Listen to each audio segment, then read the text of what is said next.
Imaginez vous réveiller et avoir l'impression que le monde entier avait perdu sa couleur. Comme si chaque étape était trop lourde, comme si même la respiration nécessitait un effort que vous n'avez tout simplement pas. Avez-vous déjà ressenti cela? Comme si vous regardiez votre propre vie à distance sans vraiment en faire partie? La dépression n'est pas seulement la tristesse, ce n'est pas seulement être non motivé ou avoir une mauvaise journée, c'est un vide qui mange à l'intérieur, une sorte d'anesthésie émotionnelle où tout perd son sens. Des choses qui ont apporté un plaisir semblent maintenant triviales. Des activités simples comme prendre une douche ou répondre à un message deviennent des défis insupportables. C'est comme si un brouillard dense couvre tout, obscurcissant même la possibilité d'un meilleur avenir. Mais le pire, c'est le sentiment que personne ne comprend vraiment, que autour de vous, les gens continuent de vivre normalement, comme s'il était facile de penser positif ou d'essayer plus fort.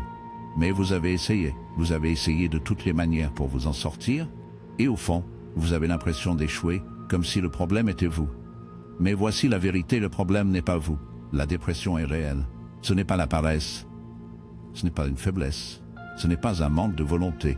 Il a des racines profondes et comprendre que cela peut être la première étape pour sortir de ce trou. Parce que oui, il y a une issue. Tout au long de cette vidéo, nous explorerons la dépression d'une manière que personne ne vous a déjà expliquée. Nous irons au-delà des explications superficielles et plongerons dans ce qui se passe réellement dans votre esprit. Nous parlerons de ce que la science a découvert, mais aussi de ce que la société se cache. Et surtout, je veux que vous sachiez que vous n'êtes pas seul. Si quelque chose à l'intérieur, vous avez raisonné avec ces mots, restez avec moi. Peut-être, juste peut-être, c'est le début d'un changement. La plupart des gens ne comprennent pas ce que cela signifie vraiment d'être déprimé. Ils le confondent avec la tristesse, le découragement ou la paresse. Mais si vous l'avez déjà vécu de première main, vous savez que la dépression va bien au-delà. Ce n'est pas seulement une émotion éphémère, c'est un état profond d'épuisement mental, physique et émotionnel. On dirait que votre propre esprit est devenu un labyrinthe sans sortie, où chaque pensée pèse des tonnes, et chaque tentative de réagir semble futile. Imaginez porter un fardeau invisible tout le temps, quelque chose qui draine votre énergie avant même de sortir du lit. Les choses qui vous ont autrefois apporté de la joie, éteindre la musique, lire, sortir avec des amis, désormais vides. Et le pire, c'est que vous ne pouvez même pas l'expliquer correctement aux autres. Comment dites-vous que vous ressentez un poids sur votre poitrine, même lorsqu'il n'y a pas de raison apparente? Comment expliquez-vous que même entouré de gens, vous vous sentez seul? Sigmund Freud, l'un des plus grands noms de la psychologie, considérait la dépression comme une forme de deuil déplacé. Il croyait que, à un certain niveau, ceux qui sont déprimés pleurent quelque chose qu'ils ont perdu. Et parfois cette perte n'est pas concrète mais émotionnelle. Ce pourrait être la perte d'un rêve, d'une version de soi ou d'un sentiment d'identité. Jung, en revanche, a vu la dépression comme un appel à la transformation. Pour lui, lorsque votre esprit vous jette dans cet état profond de découragement, c'est peut-être parce que quelque chose à l'intérieur de vous doit changer. Mais la science moderne a également apporté des explications importantes. Des études montrent que la dépression modifie la chimie du cerveau, réduisant la production de neurotransmetteurs comme la sérotonine et la dopamine, substances responsables. Transformation pour lui, lorsque votre esprit vous lance dans cet état de découragement profond, c'est peut-être parce que quelque chose à l'intérieur de vous doit changer. La science moderne a également apporté des explications importantes. Des études montrent que la dépression modifie la chimie du cerveau, réduisant la production de neurotransmetteurs comme la sérotonine et la dopamine, substances responsables du plaisir et du bien-être. Cela signifie que, biologiquement, votre cerveau commence à fonctionner différemment lorsque vous êtes déprimé. Ce n'est pas une question de volonté, ce n'est pas quelque chose que vous pouvez simplement surmonter du jour au lendemain. Et voici l'un des aspects cruels de la dépression, la culpabilité. Avez-vous remarqué comment cela vous convainc que tout est de votre responsabilité? Que si vous le ressentez, cela doit être parce que vous avez échoué à quelque chose, parce que vous n'essayez pas assez fort. Mais ce n'est pas vrai. La dépression est une maladie, pas un choix. Et plus vous comprenez cela, plus vous pouvez voir que cette voix interne qui vous accuse n'est pas la vôtre, mais un symptôme de la condition elle-même. Mais si la dépression est si dévastatrice, pourquoi semble-t-elle de plus en plus présente dans le monde moderne? Pourquoi tant de gens, même ceux qui ont apparemment tout, se sentent vides à l'intérieur? La réponse peut résider dans l'environnement dans lequel nous vivons, dans une société qui nous pousse dans un cycle sans fin de pression, de comparaison et de déconnexion. Et c'est exactement ce dont nous parlerons dans la prochaine partie. Vous êtes-vous déjà demandé pourquoi la dépression semble être de plus en plus présente? En théorie, nous vivons à l'ère du confort. Nous avons des technologies avancées, un divertissement illimité et un accès aux informations en un clic. Alors pourquoi tant de gens se sentent-ils plus vides et plus désespérés que jamais? La vérité est que le monde moderne nous vend une idée du bonheur qui, dans la pratique, est impossible à réaliser. Nous sommes bombardés tous les jours d'images de vie parfaite, de corps impeccables et de relations de contes de fées. Les médias sociaux ont créé une réalité parallèle où tout le monde semble être heureux, épanoui et réussi, sauf pour vous. Cette comparaison constante est l'un des plus grands déclencheurs de la dépression. Zygmunt Bauman a appelé cette liée la modernité liquide et joue. Selon lui, nous vivons dans une société où tout est transitoire: emploi, relations, valeurs, rien n'est solide, rien n'est garanti. Nous poursuivons toujours quelque chose, mais dès que nous l'atteignons, un nouvel objectif semble poursuivre. Vous ne pouvez jamais vous reposer, vous ne pouvez jamais vous sentir satisfait parce que le système dans lequel nous vivons a besoin de votre insatisfaction constante pour rester à flot. Et que se passe-t-il lorsque vous ne pouvez pas suivre ce rythme? Vous vous sentez comme un échec, et la dépression trouve un sol fertile dans ce sentiment. Parce qu'en plus de tout, il est livré avec un isolement silencieux. Vous regardez autour de vous et pensez que tout le monde vit normalement pendant que vous vous sentez piégé dans votre propre esprit. Mais la vérité est que beaucoup souffrent également. C'est juste que personne n'en parle. De plus, notre société nous déconnecte de nous-mêmes. Nous sommes constamment distraits par nos téléphones, par travail, par des obligations quotidiennes. Nous n'avons pas le temps de ressentir, de réfléchir, d'exister simplement. Et quand nous nous arrêtons enfin, que trouvons-nous? Un vide terrifiant. Carl Jung a déclaré que la dépression peut être un appel de la psyché pour la transformation. Mais comment pouvons-nous transformer quelque chose lorsque nous sommes pris au piège dans un système qui nous empêche de regarder même vers l'intérieur? La première étape consiste à comprendre que ce sentiment de déconnexion n'est pas seulement un problème individuel. C'est le symptôme d'un monde qui nous traite comme des machines, pas comme des êtres humains. Transformer quelque chose lorsque nous sommes piégés dans un système qui nous empêche de regarder même vers l'intérieur? La première étape consiste à comprendre que ce sentiment de déconnexion n'est pas seulement un problème individuel. C'est le symptôme d'un monde qui nous traite comme des machines, pas comme des êtres humains. Mais que se passe-t-il si la dépression n'était pas seulement un problème à éliminer?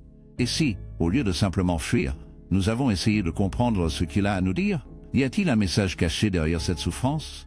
Dans la section suivante, nous explorons le côté invisible de la dépression, ce que la société nous apprend à ignorer, mais ce qui peut être la clé pour briser ce cycle. Et si je vous disais que la dépression n'est pas seulement un poids qui doit être éliminé, mais un signal que quelque chose en vous demande à être entendu? Nous vivons dans une société qui nous apprend à fuir la souffrance à tout prix. Si vous êtes triste, distraire-vous. Si vous ressentez de l'anxiété, prenez une pilule. Si quelque chose fait mal, faites comme si cela n'existe pas. Mais que se passe-t-il si cette douleur avait un but? Et si, au lieu de simplement faire taire la dépression, vous avez essayé de comprendre ce qu'il essaie de vous dire? Jung pensait que la dépression n'est pas seulement une maladie, mais un processus psychique. Pour lui, la dépression peut être un appel à la transformation, une tentative par votre esprit de vous faire voir quelque chose que vous avez évité. Pensez-y, vous avez toujours entendu dire que le bonheur est l'état naturel de l'être humain. Mais que se passe-t-il si c'est un mensonge? Et si l'inconfort, la mélancolie et la crise existentielle sont des éléments essentiels du processus de croissance? Souvent, la dépression survient lorsqu'il y a une déconnexion entre qui vous êtes vraiment et la vie que vous menez. Vous suivez ce qu'on vous a dit que vous devriez faire, mais quelque chose à l'intérieur de vous sent que quelque chose ne va pas. Ce quelque chose ne disparaît pas. Il s'accumule dans l'inconscient jusqu'à un jour. Il vous aboutit, vous forçant à regarder à l'intérieur. Nietzsche a déclaré: celui qui a un pourquoi vivre peut supporter presque de toute façon, mais la dépression vole pourquoi. Il vous convainc qu'il n'y a pas de sens, que rien n'en vaut la peine. Mais est-ce une fin ou une invitation à découvrir quelque chose de plus profond? Peut-être que la dépression n'est pas seulement un problème chimique dans le cerveau, mais un symptôme d'une vie qui n'est pas alignée sur ce qui compte vraiment pour vous. La dépression essaie peut-être de vous montrer que certaines choses dans votre vie doivent changer. Peut-être que vous êtes coincé dans une routine qui vous détruit. Peut-être que vous êtes entouré de gens qui drainent votre énergie. Peut-être que vous avez passé tellement de temps à essayer de plaire aux autres que vous avez oublié qui vous êtes vraiment. Et puis votre esprit, dans un dernier acte de défense, vous tire simplement vers l'intérieur pour que vous réalisiez enfin ce qui ne va pas. Mais si la dépression a quelque chose à nous apprendre, cela signifie qu'il existe un moyen de commencer à en sortir. Les petites étapes peuvent créer de grands changements, même lorsque tout semble perdu. Et c'est ce dont nous parlerons dans la partie suivante. Comment les petites actions peuvent lancer une réaction en chaîne, capable de transformer ce que vous ressentez lorsque vous êtes déprimé. Même les choses les plus simples semblent impossibles, sortir du lit, se brosser les dents, répondre à un message. Tout cela nécessite un effort que vous n'avez tout simplement pas. Et plus vous arrêtez de faire, plus vous vous sentez pire. C'est un cycle cruel, la dépression vous paralyse, et la paralysie approfondit la dépression. Mais voici un fait que personne ne vous dit, vous n'avez pas à gagner cette bataille d'un coup. De petites actions, presque insignifiantes à première vue, peuvent créer un effet domino et reconstruire lentement votre sentiment de contrôle sur votre propre vie. Viktor Frankl, un psychiatre qui a survécu au camp de concentration nazi, a déclaré qu'un être humain pouvait supporter toute souffrance tant qu'ils ont un but. Mais quand nous sommes déprimés, nous perdons ce lien avec un néo-pourquoieux. Le monde devient dénué de sens. Donc, si un grand objectif semble inaccessible en ce moment, commencez par le minimum, quelque chose qui peut être fait en moins de 5 minutes. Quelque chose de si petit que votre esprit ne peut pas trouver d'excuses pour ne pas le faire. Cela pourrait simplement se lever et boire un verre d'eau. Cela pourrait ouvrir la fenêtre et prendre une profonde inspiration. Il pourrait être d'écrire une phrase sur ce que vous ressentez. Cela semble-t-il peu, peut-être, mais le fait est que ces petits gestes commencent à envoyer un nouveau message à votre cerveau. J'ai toujours le contrôle de quelque chose. La dépression veut que vous croyiez que rien ne fait une différence. Mais lorsque vous faites un premier pas, peu importe la taille, vous brisez cette illusion. Une étape mène au suivant. Marcher pendant 5 minutes peut conduire à une marche de 10 minutes. L'écriture d'une phrase peut se transformer en une effusion plus longue. Et lentement, sans que vous en réalisiez, vous recommencez à vous déplacer. Une autre chose essentielle connectée avec quelque chose en dehors de votre esprit. La dépression vous fait vous sentir piégé dans vos propres pensées, et souvent ces pensées sont déformées, négatives et autodestructrices. Quelque chose d'aussi simple que de prendre soin d'une plante, de nourrir un animal de compagnie, ou même d'échanger quelques mots avec un étranger, peut aider à créer un petit pont à partir de cet isolement mental. Mais il y a une erreur que beaucoup de gens font lorsqu'ils essaient de s'améliorer, et cette erreur peut rendre la dépression encore plus suffocante. Souvent, en cherchant de l'aide ou en essayant de changer, les gens finissent par se sentir encore plus coupables de ne pas pouvoir s'en sortir immédiatement. Dans la section suivante, nous parlerons de ce piège et de la façon de l'éviter. La recherche d'aide lorsque vous êtes déprimé devrait être quelque chose de simple, non? Mais dans la pratique, beaucoup de gens se sentent encore pire quand ils essaient de faire cette étape.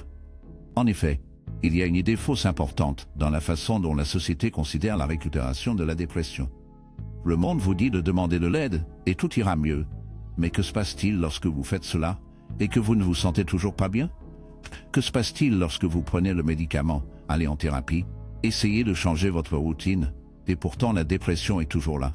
La plus grande erreur que les gens font lorsque vous essayez de surmonter la dépression est de croire que l'amélioration doit être rapide et linéaire, comme s'il y avait un bouton de réinitialisation qui, une fois enfoncé, vous ramènerait à la normale. Mais ce n'est pas comme ça que ça fonctionne. La récupération de la dépression est un long processus plein de hauts et de bas. Et si vous n'êtes pas prêt à cela, vous pouvez finir par vous sentir frustré et penser que vous échouez, ce qui ironiquement ne fait qu'approfondir le problème. La vérité est qu'il n'y a pas de chemin unique vers la guérison. Ce qui fonctionne pour une personne peut ne pas travailler pour un autre. Un processus plein de hauts et de bas, et si vous n'êtes pas préparé à cela, vous pouvez finir par vous sentir frustré et penser que vous échouez, ce qui ironiquement ne fait qu'approfondir le problème. La vérité est qu'il n'y a pas de chemin unique vers la guérison. Ce qui fonctionne pour une personne peut ne pas travailler pour un autre. Certaines personnes s'améliorent avec la thérapie, d'autres ont besoin de médicaments, et certains trouvent un soulagement de la spiritualité, de l'exercice physique ou de l'art. L'important est de ne pas trouver une solution parfaite immédiatement, mais de continuer à essayer, expérimenter et ajuster jusqu'à ce que vous découvriez ce qui fonctionne pour vous. Nietzsche a déclaré: celui qui a un pourquoi vivre peut supporter presque comment. Mais quand vous êtes déprimé, il semble impossible de trouver cela. C'est pourquoi la recherche d'aide peut souvent être frustrant. Vous voulez vous sentir mieux immédiatement, et quand cela ne se produit pas, la culpabilité s'installe avec le sentiment que rien ne changera jamais. Une autre erreur courante consiste à s'appuyer sur des personnes qui ne comprennent pas la profondeur de la dépression. Avez-vous déjà entendu des phrases comme « juste avoir la volonté » ou « il y a des gens dans des situations pires que vous » ? Des commentaires comme ceux-ci non seulement n'aident pas, mais ils peuvent également vous faire vous sentir encore plus isolé. La réalité est que tout le monde n'a pas la préparation émotionnelle pour offrir le soutien nécessaire. Cela signifie que choisir avec qui vous partagez votre douleur est essentiel. Parfois, une conversation avec la mauvaise personne peut faire plus de mal que de bien. Mais voici le point le plus important si vous cherchez de l'aide et que vous n'avez toujours pas trouvé quelque chose qui fonctionne. Cela ne signifie pas qu'il n'y a aucune issue. Cela signifie simplement que vous n'avez pas encore trouvé la bonne approche. La récupération ne se produit pas en même temps. Cela arrive progressivement, presque imperceptiblement. Et lorsque vous vous y attendez le moins, vous vous rendez compte que vous endiffrez un peu plus, que le poids est devenu un peu plus léger. Et c'est pourquoi la dernière partie de cette vidéo est si importante. La dépression essaie de vous convaincre que cela fait partie de qui vous êtes, mais c'est un mensonge. Vous n'êtes pas votre dépression. Et dans le prochain segment, nous parlerons de la façon de récupérer cette vérité et de reprendre le contrôle de votre propre histoire. S'il y a une chose que la dépression fait mieux que toute autre chose, cela vous convainc que cela fait partie de vous, que c'est votre identité, votre état naturel, que vous avez toujours été ainsi et que vous le soyez toujours, mais c'est un mensonge. Avez-vous remarqué comment votre esprit crée des histoires sur qui vous êtes? Si vous avez passé trop de temps dans la dépression, c'est peut-être devenu le filtre à travers lequel vous voyez tout, y compris vous-même. Vous pourriez croire que vous avez toujours été triste, toujours faible, a toujours eu quelque chose de mal, mais essayez de vous rappeler qu'il y a eu un temps, même s'il est éloigné, quand vous ne vous sentiez pas de cette façon. Et s'il y avait un temps avant la dépression, cela signifie que ce n'est pas vous. La dépression est comme un nuage dense couvrant le ciel. Il obscurcit la lumière, donnant l'impression que le soleil a disparu pour toujours. Mais le soleil ne disparaît pas. Il est toujours là derrière les nuages, attendant que le bon moment réapparaisse. Et la vérité est la suivante, vous êtes toujours là. Il y a encore quelque chose en vous qui veut continuer, quelque chose que même dans l'obscurité a choisi de regarder cette vidéo jusqu'à la fin. Ce n'est pas insignifiant. Cela signifie que peu importe la taille, il y a encore une partie de vous qui n'a pas abandonné, et c'est à cette partie que vous devez tenir. Veut continuer quelque chose qui, même dans l'obscurité, a choisi de regarder cette vidéo jusqu'à la fin. Ce n'est pas insignifiant, cela signifie que peu importe la taille, il y a encore une partie de vous qui n'a pas abandonné, et c'est à cette partie que vous devez conserver. La dépression ne définit pas qui vous êtes, ce n'est pas votre destination finale. Il peut s'agir d'une phase, d'un processus, d'un appel au changement, mais pas de votre identité. Vous êtes bien plus que ce que votre esprit dit lorsque vous êtes au pire. Peut-être que tout semble encore sombre maintenant, peut-être que le poids continue. Mais maintenant, vous savez qu'il y a des chemins, de petites étapes qui peuvent briser ce cycle. Maintenant, vous savez que vous n'avez pas à vaincre la dépression à la fois. Il vous suffit de continuer à bouger. Et plus important encore, vous n'êtes pas seul. Si cette vidéo avait du sens pour vous, si quelque chose ici résonnait avec ce que vous ressentez, je veux savoir, laissez un commentaire, même si c'est juste dire « je comprends Jules », afin que les autres puissent voir et réaliser qu'ils ne sont pas seuls dans cette lutte. Et si cette vidéo vous a aidé de quelque façon que ce soit, regardez la suivante. Il est également essentiel pour vous de comprendre davantage sur vous-même et de continuer sur cette voie de récupération. Rendez-vous là-bas.